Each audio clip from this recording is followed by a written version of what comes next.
What are you looking at, dick noses? Just me out here on Wind Lake getting a little late ice season ice fishing in, which is funny. Last time we did a video, we were out in the same lake getting a little late open water fishing in.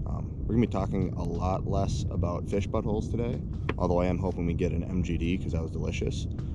So we're gonna be talking about some science. Specifically, I don't know if you've heard, but this is the coldest 2022 on record. Stupid science bitches couldn't even make the earth more warmer.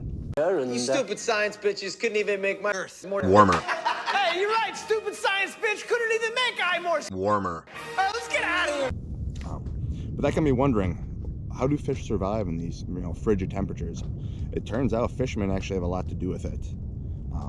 Specifically due to two natural phenomenons, the thermocline and the chemocline. So the thermocline divides the body of water into two halves based on temperature. During the summer, the warmer, therefore less dense water rises to the top, while the colder, more dense water sinks to the bottom. Due to this difference in density, these two layers won't mix. And what this causes is that bottom layer to become isolated from all the external factors, such as wind and rain, that normally oxygenate the water. So as the summer progresses, due to the fish that are consuming the oxygen down there, as well as decaying plant life or dead fish decaying, that all causes the oxygen content of that bottom layer to decrease while no new oxygen is being brought in. This is a cause of our second phenomena, the chemocline. It's very similar to the thermocline, except that instead of separating a body of water based on heat, it separates it based on oxygen content.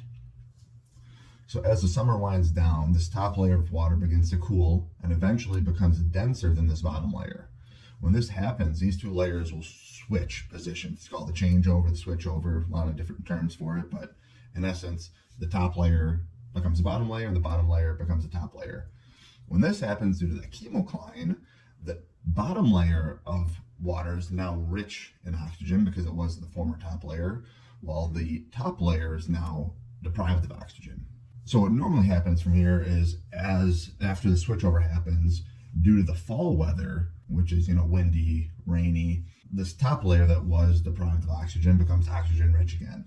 And by the time ice over happens, both strata in the water column are rich in oxygen. What can occasionally happen in extreme winters is that the changing of the two layers and ice over occur very closely together, and the new top layer does not have enough time to become oxygenated.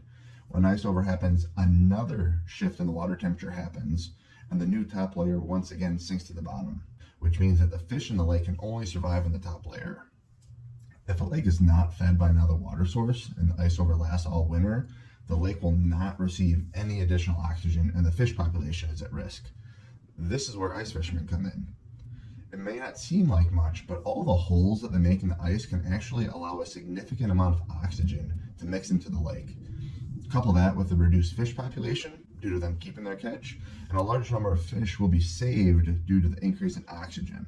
Back in the early 1900s, after a short stretch of extreme winters in the Canadian North, the Canadian government actually hired teams to go into remote regions to break up portions of the ice covering the lake to allow the lakes to absorb more oxygen, as the trend of these extreme winters had begun to decimate the fish population in that region.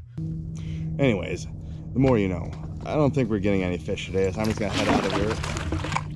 Well, I was supposed to shoot a beer up. Looks like my trigger mechanism, oh, there it goes. Well, unfortunately, we didn't get to catch an MGD. This is my brutality!